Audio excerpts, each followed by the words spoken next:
Hello everyone, welcome to our channel crack the exam. तो हम continue करेंगे अपना नेक्स्ट लेक्चर जो आज हमारा है एमसीक्यू पे। जो हमने पीछे पढ़ा था टाइप्स ऑफ अकाउंट, आज उसके एमसीक्यू करेंगे। तो प्लीज चैनल को सब्सक्राइब, लाइक, शेयर कर दीजिएगा। अगर कोई भी डाउट है तो कमेंट सेक्शन में डाल दीजिएगा। तो स्टार्ट करें हम फर्स्ट एमसीक्यू। तो आज का हमारा एमसीक्यू है जो टाइप्स ऑफ अकाउंट पढ़ा था उसके बेसिस पे है। तो फर्स्ट एमसीक्यू हमारा आता है, cash account belongs to which type of the account. तो हमने पढ़ा था पिछली क्लास में 3 अकाउंट होते हैं, एक बार रिवाइज करा देती हूँ। पहला कौन सा पढ़ा था? पर्सनल अकाउंट, जो पर्सन के साथ डील करता है। उसमें कितनी टाइप्स थी? नेचुरल, जो नाम किसी बंदे के पर्सन का, जैसे श्याम अकाउंट, राम अकाउंट।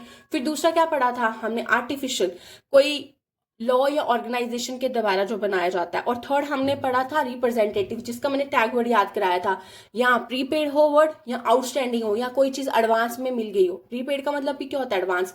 अगर outstanding, prepaid, advance word use किया जाए तो वो किसके अंदर आता है? हमारा रिप्रेजेंटेटिव। फिर सेकंड पढ़ा था हमने रियल अकाउंट। रियल अकाउंट में क्या बताया था? अगर कैश या बिजनेस की कोई प्रॉपर्टी है उसके साथ रिलेट करता है।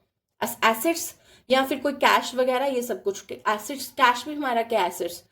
दो थे, टेंजिबल और इनटेंजिबल वाला, गुडविल, ये सब कुछ याद है। और थर्ड हमने पढ़ा था नॉमिनल अकाउंट, जो एक्सपेंसेस, लॉसेस, गेन, इनकम के साथ डील करता है। वही चीज आज पढ़ रहे हैं हम, उसी पे क्या कर रहे हैं? एमसीक्यू कर रहे हैं। और साथ में हमने 3 गोल्डन रूल पढ़े थे। जो पर्सनल रूल है वो कहता है debit the receiver, credit the giver. और हमारा दूसरा जो है वो क्या है? हमारा रियल अकाउंट, वो कहता है debit what comes in, credit what goes out. और थर्ड हमारा जो था वो क्या था? नॉमिनल, वो कहता है debit all the expenses and losses, credit all the income and gain. उसी पे आज हमारे एमसीक्यू सेशन है। अगर फिर भी कोई डाउट है तो प्लीज कमेंट सेक्शन में डाल दीजिएगा। तो फर्स्ट एमसीक्यू हमारा है कैश अकाउंट। अब कैश हमारा क्या? एसेट्स। खुद ही बताओ, मैंने बताया जो भी एसेट्स हैं, जो प्रॉपर्टीज हैं, वो किसके साथ डील करती है? हमारे रियल अकाउंट के साथ। तो कौन सा ऑप्शन करेक्ट है? Real account. अब ये 2 एमसीक्यू है, इसमें बच्चे बहुत कंफ्यूज होते हैं, तो मैंने दोनों को इकट्ठा लिखा है। एक आता है बैंक अकाउंट और दूसरा आता है बैंक बैलेंस। देखो, जो बैंक अकाउंट है ना, ये एक हमारा क्या है? लॉ के द्वारा बनाया गया बैंक। तो ये जब भी बैंक अकाउंट आएगा तो हमारा जो चीज लॉ के द्वारा बनाई जाती है वो आपको पता है। पर्सनल के अंदर कौन सा अकाउंट बताया था? आर्टिफिशियल। तो उसका आंसर क्या आएगा? Artificial personal account. लेकिन जब बैंक बैलेंस की बात आती है, बैंक बैलेंस हमारा क्या है? मनी। और जब पैसों की बात आती है तो आपको पता है बैंक बैलेंस याद रखना, पैसे किसके साथ लेते हैं? एसेट्स। और एसेट्स किसके अंदर आते हैं? Real account. तो इसका आंसर क्या है? Real account. तो दोनों में कंफ्यूज मत होना, इसीलिए मैंने दोनों साथ में लिख दिए। जब भी बैंक अकाउंट आएगा, जब बैंक अकाउंट की बात की है तो एक ऑर्गेनाइजेशन द्वारा बनाया गया, लॉ के द्वारा बनाया गया बैंक, तो that is artificial personal account. लेकिन जब बैंक बैलेंस की बात करता है, दैट इज अ मनी, तो हमारा रियल अकाउंट आएगा। तो इनमें कंफ्यूज मत होना, ठीक है। आगे चले। फोर्थ एमसीक्यू हमारा आता है drawing account. Drawing account is a real, personal, nominal, natural person account. अब ना बच्चे बहुत ज्यादा कंफ्यूज होते हैं। ड्राइंग अकाउंट मैंने वही एग्जांपल लिए जिसमें स्टार्टिंग में सबको क्या रहती है? कंफ्यूजन। अब कहते हैं ड्राइंग तो खर्चा है क्योंकि हमने बिजनेस से पैसे निकाल दिया। लेकिन सुनो, ड्राइंग हमारा एक्सपेंस नहीं आएगा। और एक्सपेंस होता तो नॉमिनल आता, लेकिन ड्राइंग हमारा क्या है? पर्सनल। ड्राइंग हमेशा ऑनर करता है। ये आपको पता ना, ऑनर के लिए मैंने कौन सा वर्ड सिखाया था? जब भी ऑनर पर्सनल यूज के लिए कुछ चीज निकालता है उसको क्या कहते हैं? ड्राइंग। तो ड्राइंग एक ऑनर, एक बिजनेस का ऑनर निकाल रहा है। ऑनर क्या है? एक पर्सन। तो इसीलिए ये ड्राइंग हमेशा कौन सा अकाउंट आएगा? पर्सनल। नॉमिनल अकाउंट मत टिक करके आना। तो ठीक है, जब भी ऑनर, ऑनर कौन है? Personal, person. तो पर्सन जब भी ऑनर के साथ कोई चीज डील करेगी, ऑनर पर्सन है, that is a personal account. तो ज्यादा दिमाग लगाने की जरूरत नहीं है उसमें, ठीक है। तो अगला एमसीक्यू कैपिटल। अब खुद बताओ आंखें बंद के, ये सोचना खर्चा ये वो है। कैपिटल कौन लगाता है? ऑनर। ऑनर क्या है? पर्सन। तो कौन सा अकाउंट आ गया? पर्सनल। अब देखो, एक से कितने निकल गए। अगला हमारा आता है rent received by the business. अब बिजनेस ने क्या रिसीव किया है? रेंट।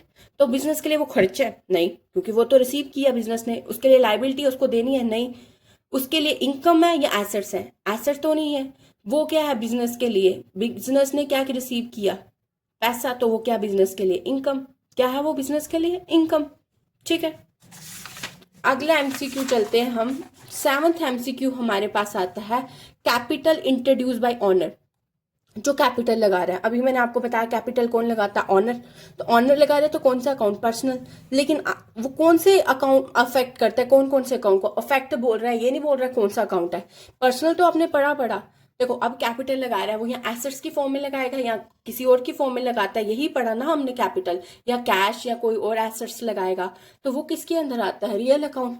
तो जब भी कैपिटल इंट्रोड्यूस होती है तो वो दो अकाउंट को इफेक्ट करती है, कौन कौन सा, एक पर्सनल, क्योंकि कैपिटल ऑनर लगाता है तो दैट इज अ पर्सनल, लेकिन वो किसकी फॉर्म में लगाता है, कैश की फॉर्म में भी लगाएगा और एसेट्स की फॉर्म में भी लगाएगा, तो it is a real account. तो अफेक्ट दोनों को करता है।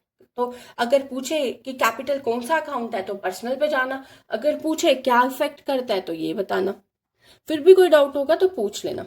अगला हमारा आता है कि रियल अकाउंट के लिए कौन सा गोल्डन रूल लगता है। अब खुद बताओ, रियल अकाउंट क्या होता है, कि एसेट्स के लिए, कि एसेट्स आ रहे हैं जा रहे हैं, आ रहे हैं तो जा रहे हैं, वर्ड्स क्या लगता है, कम्स इन या गोज आउट।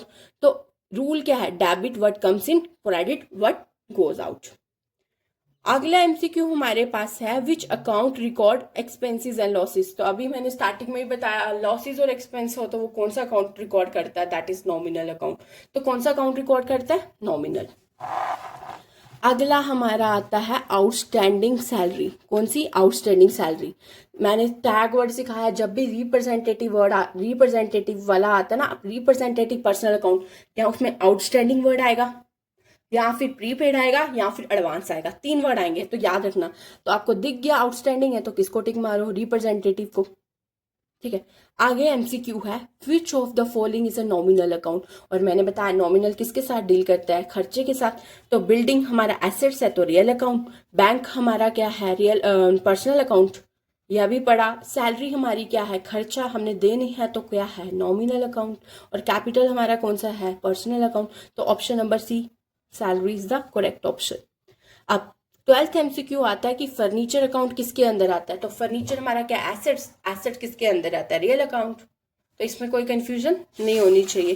तो अगला हमारा एमसीक्यू आता है, ड्राइंग और नॉट ट्रीटेड एज एक्सपेंस। मैंने आपको बोला ना, ड्राइंग को एक्सपेंस नहीं करते ट्रीट, क्यों, ड्राइंग क्या है, खुद बताओ कौन सा अकाउंट है वो। अगर एक्सपेंस होता तो नॉमिनल आता, लेकिन मैंने आपको क्या बताया, ड्राइंग एक पर्सनल अकाउंट है तो वो कैसी नेचर होगी, पर्सनल। क्योंकि ये बंदा खुद करता है ऑनर, तो ये पर्सनल नेचर है, इसीलिए इसको एक्सपेंस नहीं ट्रीट किया जाता, इसको पर्सनल अकाउंट में रखा जाता है। समझ आ गया। अब 14th एमसीक्यू हमारा आता है, commission received in advance. Tag word याद रखो, इन एडवांस। अभी मैंने बताया, या प्रीपेड या आउटस्टैंडिंग या एडवांस। जब भी एडवांस, तीन वर्ड इनमें से कुछ दिख जाए तो ऑप्शन किसको लगाओ, रिप्रेजेंटेटिव। किसको टिक मार दो, रिप्रेजेंटेटिव। अब वही चीज बताइए, ड्राइंग किसको कहते हैं, ये लिखा है, goods with drawn by honour for personal use. Starting में डेफिनेशन लिखाई थी, जब भी कोई बिजनेस में ऑनर जो गुड्स निकालता है पर्सनल यूज के लिए, तो उसके लिए क्या वर्ड यूज करते हैं, क्या वर्ड यूज करते हैं, ड्रॉइंग। फिर भी इन एमसीक्यू में कोई भी डाउट हुआ तो प्लीज कमेंट सेक्शन में पूछना। तो ये हमारे एमसीक्यू थे जो टाइप्स ऑफ अकाउंट पे थे और गोल्डन रूल पे। ठीक है, तो आज एक और टॉपिक छोटा सा पढ़ लेते हैं, फिर कल हम पढ़ेंगे अकाउंटिंग प्रिंसिपल। तो आज स्टार्ट करते हैं हम नेक्स्ट टॉपिक, वो है हमारा अकाउंटिंग अजम्पशन पे। क्या टॉपिक है, अकाउंटिंग अजम्पशन। तो अकाउंट में तीन अजम्पशन है अकाउंटिंग की। कितनी अजम्पशन है, तीन। अच्छे से पढ़ना। फर्स्ट अजम्पशन आती है हमारी गोइंग कंसर्न अजम्पशन। क्या बोल रहा है, गोइंग कंसर्न अजम्पशन। पहले हिंदी में समझाती हूँ। गोइंग कंसर्न का मतलब है, ये कहता है कि कोई भी बिजनेस है वो ये नहीं समझना कि कल खत्म हो जाए। वो कहता है जब भी बिजनेस स्टार्ट हुआ है तो आप सोचो कि वो लंबे समय के लिए चल रहा है। और आपको ही पता है कोई बिजनेस स्टार्ट करता है तो वो ये नहीं बोलता कि मैं एक महीने में बंद कर दूंगा, तो वो एक लॉन्ग पीरियड के लिए चलता है। तो यही वो बात बोल रहा है कि जब भी कोई बिजनेस चलेगा तो वो लंबे पीरियड के लिए चलेगा, वो एक लॉन्ग पीरियड के लिए चलेगा। ये नहीं बोलता कि आने वाले टाइम पे वो क्या हो जाए, बंद हो जाए। तो गोइंग कंसर्न कहता है जब भी बिजनेस स्टार्ट करना है तो वो हमेशा कंटिन्यू रहेगा एक लंबे समय के लिए। वो फ्यूचर में ये नहीं सोचना कि वो बंद हो जाएगा। इसी की एग्जांपल ये चीज बता रहा है, जैसे कि हमने क्या किया, एक मशीन खरीदी 2 लाख 2 लाख रुपीस की, जो उसकी कॉस्ट प्राइस थी वो कितनी थी, 2 लाख। और डेप्रिसिएशन मैंने आपको वर्ड सिखाया था। डेप्रिसिएशन का क्या मतलब होता है कि उसकी वैल्यू में क्या आ रही है, गिरावट। वियर एंड टेयर, हम उसको यूज कर रहे हैं, उसकी वैल्यू क्या होती जा रही है, कम। मशीन क्या होती जा रही है, उसकी वैल्यू कम। उसको हर साल क्या करते रहो, आप चार्ज करते रहो कि 1000 रुपया कम आ रही है, 2000 कम आ रही है, वो 1000 आ रही है, उसी पे उसको क्या करो, कैलकुलेट। पर उसको गोइंग कंसर्न कहता है कि आप उसको मार्केट वैल्यू पे काउंट नहीं कर सकते। मार्केट वैल्यू क्या, वो मशीन आपने 10 साल पहले ले ली, कितने की ली? 2 लाख की। लेकिन आज उसकी मार्केट वैल्यू कितनी है? क्या पता ज्यादा हो, क्या पता कम, वैसे ज्यादा ही समझ लो। आज उसकी मार्केट वैल्यू चल रही है 20 लाख। कितनी चल रही है? 20 लाख। लेकिन अगर आप आज अगले अकाउंटिंग ईयर में उसकी वैल्यू 2 लाख से कितनी कर दोगे? 20। तो आपके सारे प्रिंसिपल्स क्या हो जाएंगे? खराब। जो आपने डेबिट क्रेडिट किया होगा सब क्या हो जाएगा? खराब। तो गोइंग कंसर्न कहता है कि आपको उसको रिकॉर्ड करना है कौन सी वैल्यू पे? कॉस्ट प्राइस जो आपने ली है उसी पे रिकॉर्ड करो और डेप्रिसिएशन को उसमें से माइनस कर दो, जो साल साल की डेप्रिसिएशन है। ये नहीं कि मार्केट वैल्यू पे चलो कि आज उसकी ये वैल्यू तो उसको वो रिकॉर्ड करो। तो गोइंग कंसर्न यही बोलता है कि आपको क्या करना है कि अपना बिजनेस ऐसे चलाना है कि आप एक लंबे समय के लिए जा रहे हो। ठीक है, तो वही लाइन लिखी हुई है, it is assume that business will continue for a long period, not is going to close in the near future. ये मत सोचो कि आने वाले टाइम पे वो क्या हो रहा है बंद। एग्जाम्पल वही चीज है, अ machine purchase for 2 lakh is recorded at cost and depreciation is charge every year. जो उसकी वैल्यू में कमी आ रही है वो चार्ज करके जो वैल्यू आती है उसको रिकॉर्ड करोगे। It is not value eight market value, ये नहीं कि आज 20 लाख है तो अब अगले साल क्या लिख दो? 20 lakh. Because the business is assume to be continue, तो आप ये नहीं बोल सकते क्योंकि बिजनेस ने तो चलना ही चलना है। तो आपका क्या हो जाएगा? हर साल में क्या आ जाएगी? वैल्यू में प्रॉब्लम आ जाएगी। 2 लाख से सीधा 20 लाख से आ रहे हो तो जो हमारी कैलकुलेशन हो जाएगी वो गलत हो जाएगी। तो आपको कह रहे हैं कि जिस प्राइस पे लिया उसी पे ही लिखना है। अगर आपको लगता है कि आपका बिजनेस बंद होने वाला है तो ये अजम्पशन फॉलो नहीं होगी, क्योंकि ये अजम्पशन क्या कहती है कि आपका बिजनेस लंबे समय तक चलेगा। समझ आ गई? गोइंग कंसर्न का मतलब जो आपका बिजनेस है वो लंबे समय तक चलेगा, ना कि बंद हो जाएगा। सेकेंड अजम्पशन हमारी कहती है कंसिस्टेंसी अजम्पशन। ये कहता है कंसिस्टेंस का क्या मतलब होता है? जैसा है वैसा बने रहना। कहता है अगर आपने 1 साल तक जो रूल्स, जो पॉलिसी, जो मेथड फॉलो किए है ना, बार बार हर साल आपको वही फॉलो करना है, उससे आपको एक बेटर रिजल्ट मिलेगा। जिससे आपको जो फाइनेंशियल स्टेटमेंट है ना, जब लास्ट में आप कंपैरिजन करते हो ना स्टेटमेंट की, आपको एक प्रॉपर रिजल्ट देगा। तो कहता है जो अकाउंटिंग मैथड या अकाउंटिंग प्रिंसिपल जो आप बार बार यूज कर रहे हो ना, 1 साल, अगले साल ईयर आफ्टर ईयर वो ही फॉलो करो, ताकि आपकी एजम्पशंस जो आपके लास्ट में जो आपका बन रहा है फाइनेंशियल स्टेटमेंट उसमें कोई प्रॉब्लम नहीं आए। तो कंसिस्टेंसी बनी रहती है कि ईयर आफ्टर ईयर एक ही मेथड फॉलो करो। वही लाइन लिखी है, the same accounting method and policy are followed year after year. हर जो ईयर आफ्टर मतलब अगर इस साल एक मेथड यूज किया तो अगले साल भी वही निकालो। उससे क्या होगा? आपको फाइनेंशियल स्टेटमेंट को कंपेयर करने में यूजफुल रहेगा। एग्जाम्पल दी है मैंने, अगर एक फर्म है स्ट्रेट लाइन मेथड यूज कर रही है डेप्रिसिएशन, अब डेप्रिसिएशन के ना जब आगे जाएंगे तो मेथड आते हैं डेप्रिसिएशन के, 2 मेथड्स है। एक मेथड आता है स्ट्रेट लाइन मेथड डेप्रिसिएशन को निकालने का। अगर 2023 में अगर ये मेथड यूज किया तो आपको कह रहे हैं 2024 में भी वही यूज रखो। ये नहीं कि आप ये स्ट्रेट लाइन छोड़ के दूसरे पे आ जाओ, उससे आपका रिजल्ट सही नहीं आएगा। तो आप फाइनेंशियल स्टेटमेंट को कंपेयर नहीं कर सकते, आपको ये नहीं पता चलेगा 2000 में क्या फायदा या क्या नुकसान हुआ। 2024 को कंपैरिजन करोगे 2023 और 24 का। तो अगर एक मेथड यूज करो तो ईयर आफ्टर ईयर वही करो। तो ये थी इसकी सेकेंड एजम्पशन। अब थर्ड आता है एक्यूरल एजम्पशन। ये मोस्ट इंपॉर्टेंट एजम्पशन है। ये कहता है कोई भी इनकम जब पैसा आ रहा है या कोई भी खर्चा या पैसा जा रहा है उसको रिकॉर्ड कर लो जब वो अर्न हुई है, जो पैसा आया है या होने वाला एक्सपेंस खर्च कर दिया है, not when cash is paid और रिसीव। इसका मतलब ये कहता है कि आपका इनकम और एक्सपेंसेस आप तभी रिकॉर्ड कर लो जब हुई है, चाहे आपको पैसा मिला है या मिलने वाला है, वो कोई फर्क नहीं पड़ता। जबकि है तभी रिकॉर्ड करो। जैसे आपने किसी बंदे को सैलरी देनी है, क्या देनी है? सैलरी, लेकिन आपने उसको दिया नहीं है, लेकिन मार्च 31 तक, मार्च तक आपको पता है ना अकाउंटिंग ईयर नेक्स्ट अप्रैल में शुरू हो जाता है। तो अब 30 मार्च की आपने उसको सैलरी नहीं दी, मार्च की सैलरी नहीं दी, अब अप्रैल मंथ शुरू हो गया, अब अप्रैल में क्या हो गया? नया अकाउंटिंग पीरियड शुरू हो गया। तो आप अगले साल पे नहीं लिखोगे, वो मार्च का खर्चा था तो मार्च में ही लिखना, चाहे आपने उसको पे की है चाहे नहीं की है। लेकिन जिस साल का खर्चा उसी साल लिखो। वो कह रहा है और इनकम, अब सपोज कर लो कि आपने उसको क्या कर दिया, अप्रैल, जो नेक्स्ट अप्रैल आ रहा है उसकी इनकम पहले ही दे दी। ठीक है, तो वो कहता है चाहे वो इनकम हो चाहे वो एक्सपेंस हो, जिस साल का है जैसे हो रहा है तभी कर लो। ये नहीं कि नेक्स्ट में, चाहे आपको पैसा मिले या ना मिले, वही चीज लिखी है। तो इसकी एग्जांपल क्या है? या आउटस्टैंडिंग या प्रीपेड, या अभी देनी है या आपने दे दी है, आर रिकॉर्डेड। इसमें आउटस्टैंडिंग और प्रीपेड आइटम को रिकॉर्ड किया जाता है। जैसे salary for March 5000 is unpaid till year end, खत्म होगी, लेकिन आप उसको अगला महीना आ गया, लेकिन अगला महीना अलग अकाउंटिंग ईयर आ गया ना, तो आप क्या करोगे? उसको आउटस्टैंडिंग सैलरी मार्च की लिख के रिकॉर्ड कर दोगे, चाहे आपने पे की है या नहीं किया, उससे कोई मतलब नहीं है। तो ये किससे डील करता है? एक्रूअल, आउटस्टैंडिंग और प्रीपेड आइटम।